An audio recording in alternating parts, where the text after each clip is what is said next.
How to use a Discord webhook. Webhooks in Discord let you automatically send messages and updates from other services into the text channel. To create one, go to your server, click the drop-down next to the server name and select Server Settings. Then choose Integration and click on Webhooks. Click New Webhook, give it a name and choose the channel where you want it to post. You can even give it a custom avatar. Once you are done, copy the webhook URL. It's what you'll use to connect other services. Paste this URL into the tools that supports webhooks like Zapier, GitHub or Notion. Now whenever that tool triggers an event, it will post automatically in your Discord channel.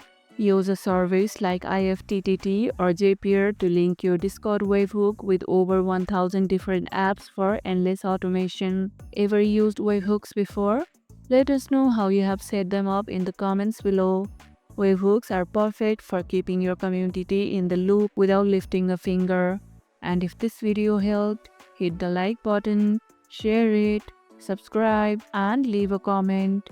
Thanks for watching and I'll see you in the next one.